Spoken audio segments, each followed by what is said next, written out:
صلى الله عليه وسلم ما هو أهله جزى الله عنا سيدنا محمدا صلى الله عليه وسلم ما هو أهله جزى الله عنا سيدنا محمدا صلى الله عليه وسلم ما هو أهله جزى الله عنا سيدنا محمدا صلى الله عليه وسلم ما هو أهله جزى الله عنا سيدنا محمدا صلى الله عليه وسلم ما هو أهله جزى الله عنا سيدنا محمدا صلى الله عليه وسلم ما هو أهله جزى الله عنا سيدنا محمدا صلى الله عليه وسلم ما هو أهله جزى الله عنا سيدنا محمدا صلى الله عليه وسلم ما هو أهله جزى الله عنا سيدنا محمدا صلى الله عليه وسلم ما هو أهله. السلام عليكم ورحمة الله وبركاته. نعوذ بالله من الشيطان الرجيم. بسم الله الحمد لله والصلاة والسلام على رسول الله وعلى آله وصحبه ومن والاه ولا حول ولا قوة إلا بالله ولا حول ولا قوة إلا بالله ولا حول ولا قوة إلا بالله.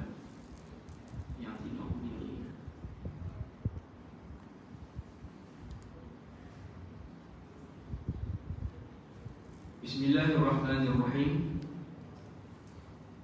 Subhanallah wa bihamdihi adada khalqihi wa ridha nafsihi wa zinata arshihi wa midada kalimatihi.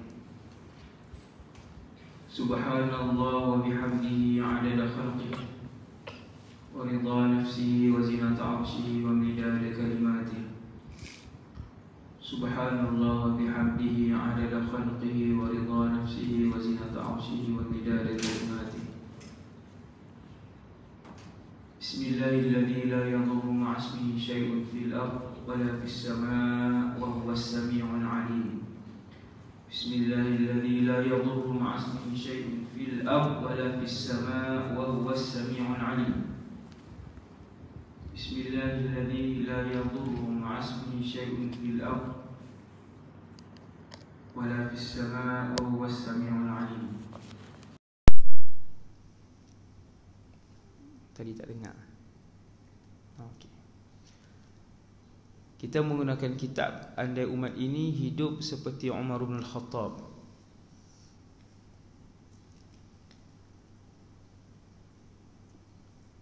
Kita sampai pada muka surat 131.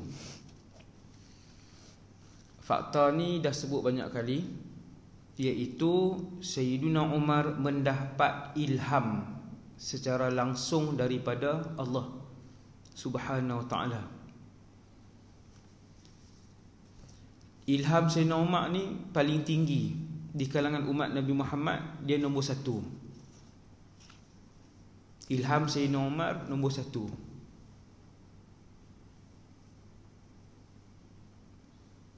Ilham yang Sayyidina Umar dapat sehingga keluar daripada hati dengan lidah dia, dan Sayyidina Umar bercakap, kemudian turun wahyu.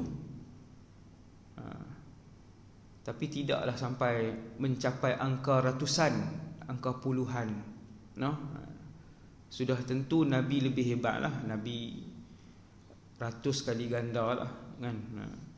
Cuma selepas Rasulullah, Umar bin Al-Khattab.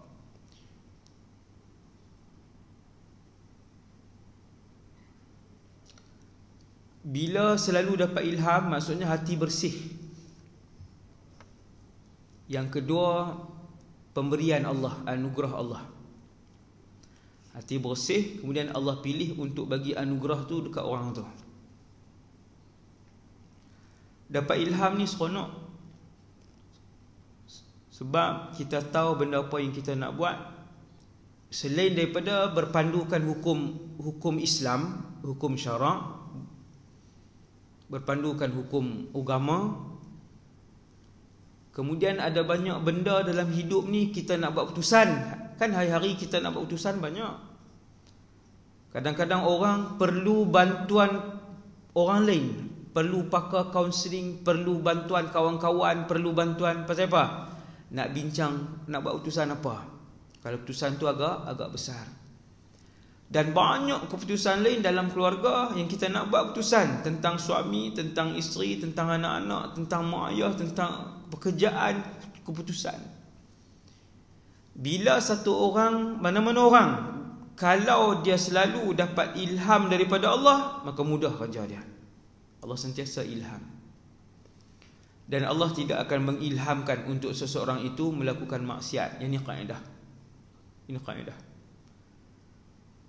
Kalau terdetik nak buat maksiat, ketahuilah yang tu bisikan syaitan. Senang saja. Kan orang kata nak beza macam mana ustaz? Nak beza macam mana daripada Allah SWT ilham, iaitulah perkara kebaikan. Fakta ni kita dah sebut banyak kali. Kita baca lagi hadis, dia barakah dan hadis ni pun sahih. Qala Rasulullah sallallahu alaihi wasallam, innahu kana fi ma khala qablakum nasun yuhaddathun, fa in yakun min fi ummati minhum ahadun fa huwa Umar ibn al-Khattab. Nabi bersabda sallallahu alaihi wasallam, sesungguhnya orang-orang dulu sebelum kalian, Nabi kata, fi ma khala qablakum, dulu umat Nabi Yusuf, umat Nabi Musa, umat Nabi kata dulu ada satu kumpulan manusia yang mendapat ilham daripada siapa? Allah juga. Allah Ta'ala beri ilham, Allah pilih. Ini anugerah. No? Kita pun, ulama kita bukan semua yang mendapat ilham yang banyak. Sebahagian Allah pilih. Sebahagian Allah pilih untuk ilhamkan dia. Kalau dia sebut, jadi. Dia sebut je, dia tak kata apa pun. Dia sebut, jadi. Ilham. No? Ilham ni bukan Sayyidina Umar seorang. Ada sebelum ni umat rasul-rasul lain yang juga hati bersih. Mereka juga beriman dengan Allah dan Rasul mereka, dan mereka juga mendapat ilham. Ramai ke? Tak ramai lah. Orang tertentu. Seronok, no? Sentiasa dipandu oleh Allah ni seronok, sangat seronok.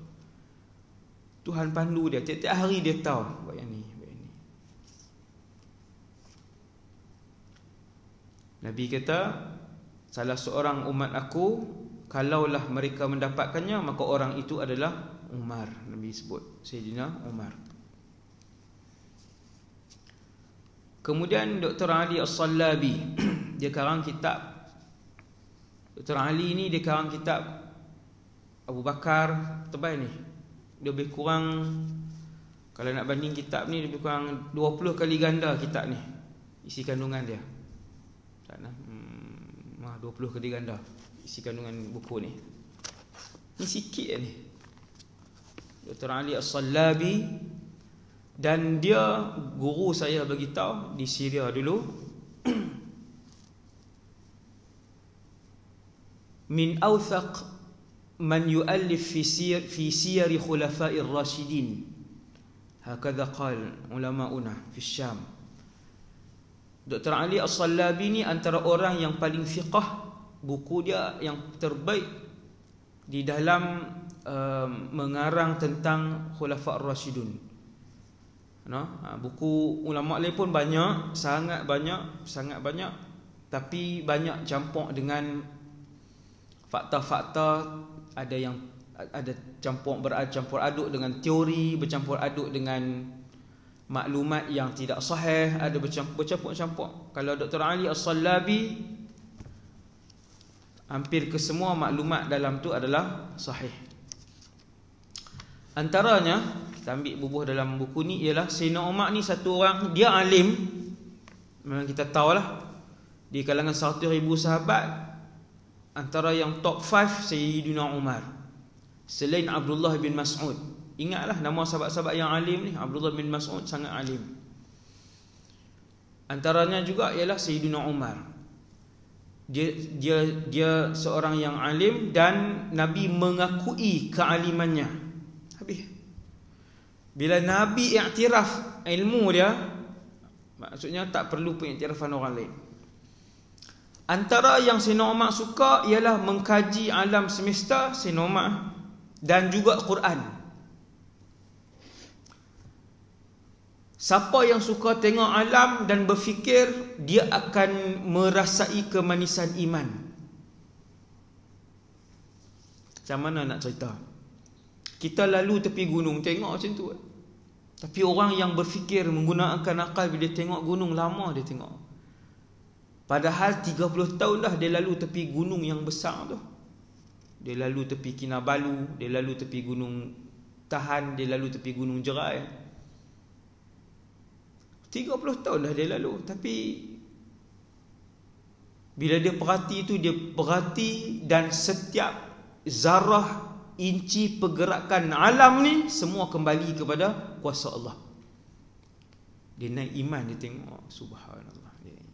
Dia renung pokok, dia renung kecantikan benda yang dia tengok tu.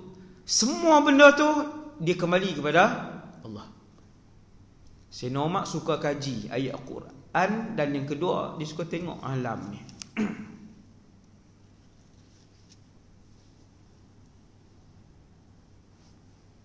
Antara ilmu Sayyidina Umar, ilmu yang sempat diwariskan kepada tabi'in ataupun kepada para sahabat.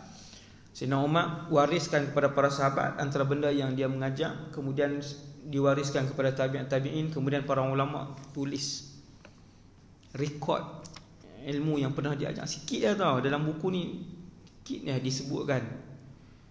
Sayyidina Umar selalu, kalau dia nak bercakap tentang kesucian Allah, dia akan ambil daripada Al-A'raf ayat 54. A'udzubillahi minasyaitonirrajim. Inna rabbakumullahu alladhi khalaqas samawati wal arda fi 6 ayyam thumma istawa 'alal 'arsy.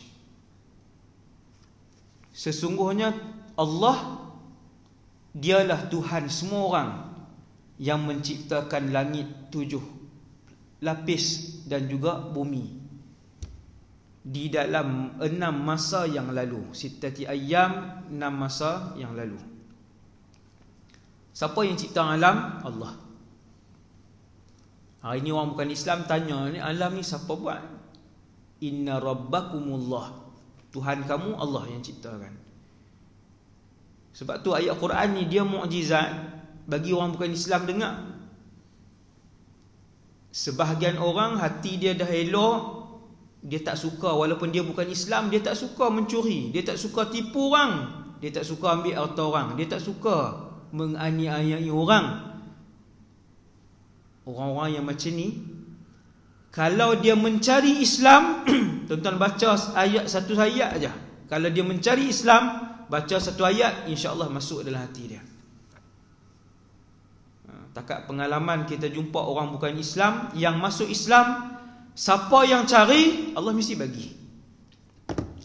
Orang bukan Islam, sesiapa yang mencari Allah, mencari siapa yang menciptakan alam, mencari kebenaran, kalau kita bagi kat dia ayat Quran, insya-Allah dia dapat.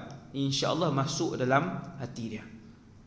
Jadi Sayyidina Umar dia suka cari ayat-ayat yang bercakap tentang ayat ni lah. Sesungguhnya Tuhan kamu, siapa Tuhan kamu? Allah. Inna rabbakum Allah. Inna rabbakumullah. Okey, apa Allah buat? Allazi khalaqas samawati wal ard fi 6 ayyam. Yang menciptakan semua langit ni Allah. Yang menciptakan bumi ni Allah. Dia tak boleh jumpa sesuatu benda kita kata tak ada siapa cipta. Kata kita masuk dalam sebuah hutan belantara yang luas, kita jumpa sebuah rumah. Rumah yang cantik. Kita pun kata rumah ni terbentuk dengan sendirinya. Kawan kita kata gila. Kita kata tak, memang dia terbentuk dengan sendiri. Kayu-kayu ni, pokok-pokok tu terbalik sendiri. Orang main potong. Orang main potong kayu, orang main hukuk kayu ni, orang pi ambil besi tu berjalan. Dia naik. Maka rumah ni terjadi dengan sendirinya. Kita tengok kawan kita kata tak ada akal. Rumah yang elok macam ni takkan jadi sendiri. Maksudnya Sayyidina Umar nak ajak apa? Kalau rumah sebiji takkan boleh jadi sendiri alam ni. Alam hak cantik ni. Matahari sebiji itu, matahari dia mengeluarkan Cahaya matahari. Cahaya matahari.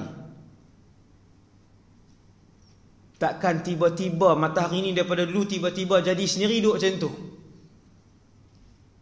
Matahari ni kalau dia ke belakang 1 meter je, dia ke belakang 1 meter, beku habis bumi.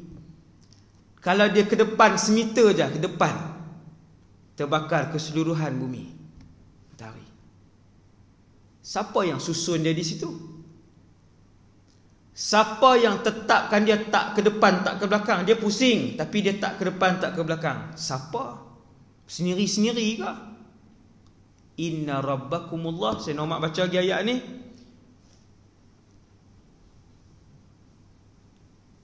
Wasyamsa wal qamara musakhkharatin bi amrih. Dan matahari, bulan yang ditentukan urusannya oleh Allah Subhanahu Wa Taala. Siapa tentukan? Allah. Saya nak dia renung ayat ni, dia boleh huraikan kepada orang ayat ni untuk kembali kepada Allah, kuasa Allah yang mentadbir alam ni, ayat ni. Al-A'raf ayat 54.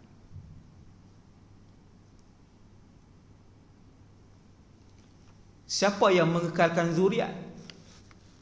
Ni ada anak ni atas bumi ni, kalau semua tak beranak, mati. Atas bumi ni kalau orang perempuan tak melahirkan anak bersama dengan pasangan mereka, suami-suami mereka, mati. Nabi Adam turun dengan isteri dia, Hawa. Lepas tu tak beranak. Nak ada ke atas dunia hari ni kita ni ada ke? Sekiranya Adam dan Hawa turun, hidup, depa je hidup dua orang, lepas tu tak beranak apa?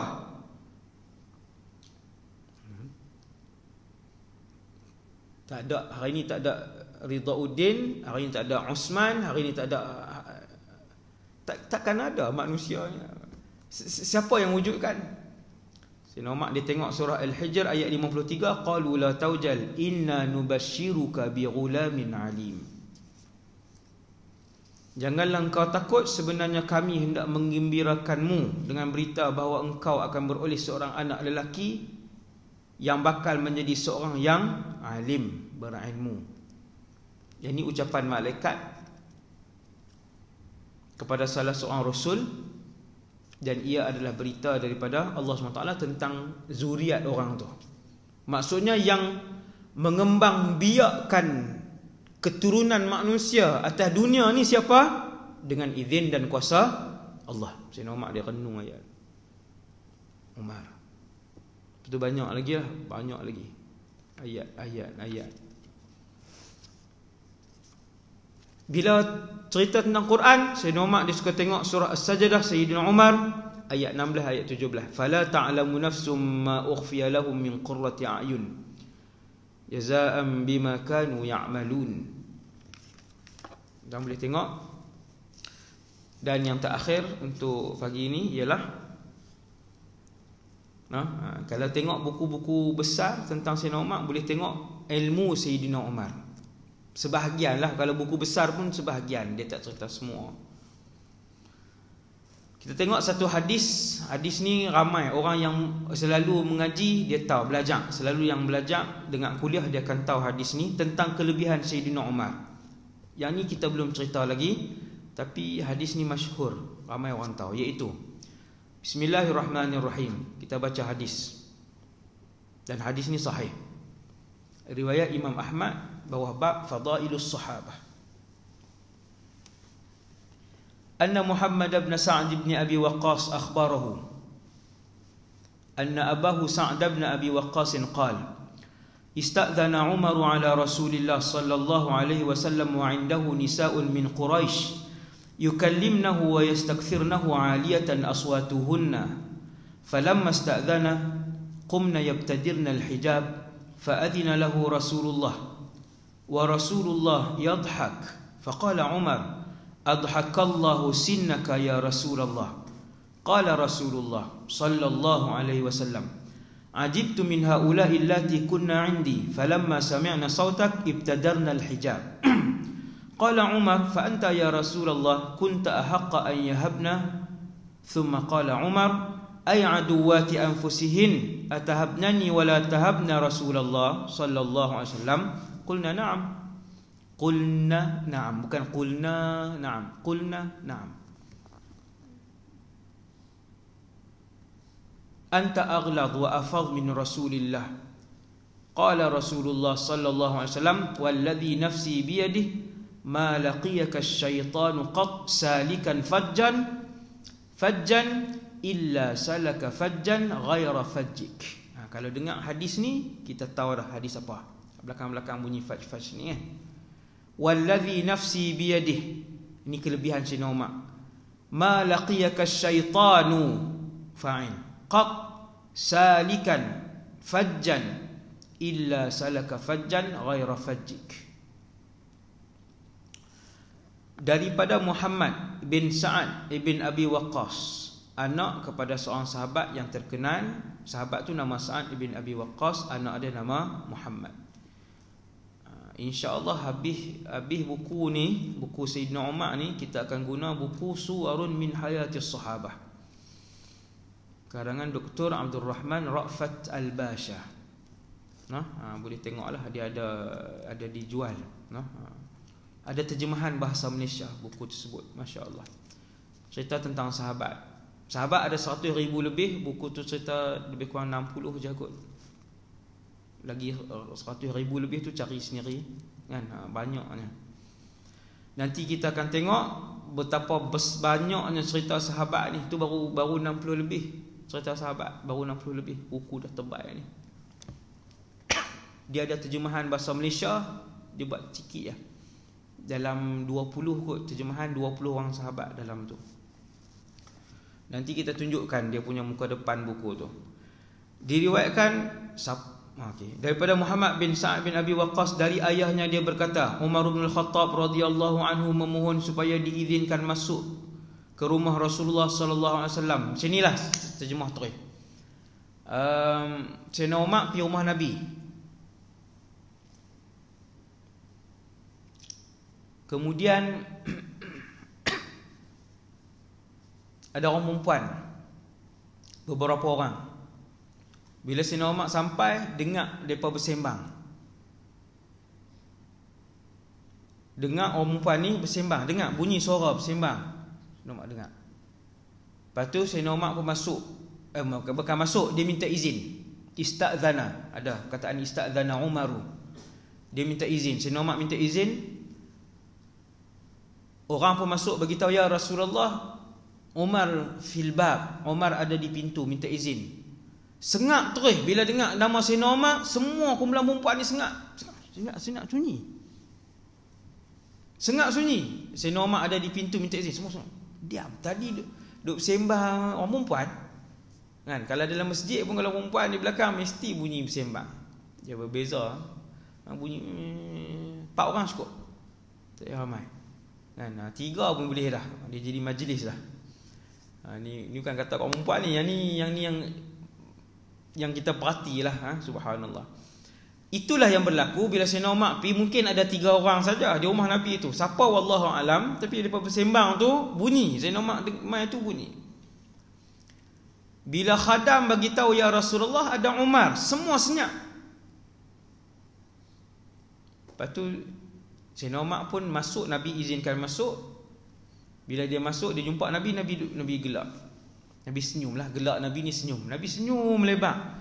Sayyidina Umar kata, adhakallah sinnaka ya Rasulullah. Senyum lebar ya Rasulullah. Terjemahan lebih kurang lah. Adhakallah ni Arab dia punya kataan peribahasa dia, sapaan dia lain pada orang Melayu. Kita terjemah lebih kurang, maksudnya macam senyum lebar Nabi, senyum nampak. Orang Melayu kata apa? Senyum sampai nampak lidah. Tu orang Siam. Senyum sampai nampak gigi. Adhakallah sinnaka ya Rasulullah. Sayyidina Umar masuk, tengok Nabi senyum lebar, pelik.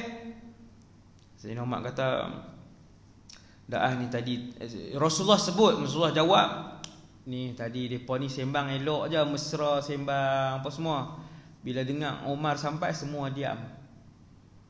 Maka Sayyidina Umar berkata, wahai Rasulullah, kamu yang lebih berhak untuk digeruni. Lepas tu Sayyidina Umar pun cakap dengan muslimat tu, Nabi ada kan, pasal apa hampa takut kat aku, pasal apa tak gerun kat Rasulullah. Sayyidina Umar kata, muslimat ni jawab, memang kami takut kat hang sebab hang garang. Nabi seorang yang lemah lembut, kamu garang wahai Umar. Kamu kasar dan garang wahai Umar. Maka Nabi pun sebut hadis tentang kelebihan Sayyidina Umar yang sangat pelik. Tentang tengok terjemahan hadis ni, iaitulah Nabi kata, wahai Umar, demi Allah yang jiwaku berada di dalam genggaman Allah, sesungguhnya apabila syaitan berjalan di satu jalan dan kemudian kamu berjalan di satu jalan, nescaya syaitan akan mencari jalan lain selain daripada jalan yang kamu tempuhi. Maksudnya Nabi kata, wahai Umar, sekiranya kamu lalu di satu lorong, maka syaitan akan pilih lorong lain untuk tidak bertemu kamu di lorong yang kamu jalan. Kalau Sayyidina Umar guna jalan ni, syaitan takkan guna jalan ni untuk bertemu dengan Sayyidina Umar. Nak cerita macam mana tuan? Kita kalau guna jalan ni, semua syaitan ikut jalan tu. Sebab apa? Sebab kita lalu kot tu. Dia tahu dah kita membuat jahat. Sekali nak sepak batu naik, lagi nak baling, nak sekali nak tarik ni orang, nak dah kaki orang, nak. Syaitan akan kata, kena tunggu jalan ni. Senang dia ni, kalau bisik apa pun dia buat. Bisik suruh tampak belakang kawan pun dia tampak. Bisik terus jentik telinga. Hampir jentik kat telinga kawan. Bukan buat apa pun kawan dia jalan. Dia pergi. Lepas tu berlawan lah, ligan. Memang kita guna jalan ni, dia ni senang ni, bisik apa pun dia buat. Beza kita hari ni, mana-mana jalan yang kita guna, jalan itulah yang syaitan tunggu. Sayyidina Umar bin Al-Khattab, kenapa hebat dia ni? Subhanallah. Kalau dia guna jalan ni, syaitan, kata Rasulullah, Nabi sebut, hadis ni sahih, syaitan akan cari jalan lain untuk tidak bertembung dengan Umar radhiyallahu anhu. Semoga kita semua dapat keberkatan baca kisah hidup Sayyidina Umar ni. Kisah hidup Sayyidina Umar, kita dapat keberkatan mengalir, kalaupun sebahagian kecil, keberkatan ni dalam hidup dan diri kita, untuk kita menjadi seperti mereka, disayangi oleh Allah SWT. Walhamdulillahirabbil alamin. Subhanakallahumma bihamdik, asyhadu an la ilaha illa ant, astaghfiruka wa atubu ilaik. Wa sallallahu ala sayyidina Muhammad wa ala alihi wasallam. Assalamualaikum warahmatullahi wabarakatuh.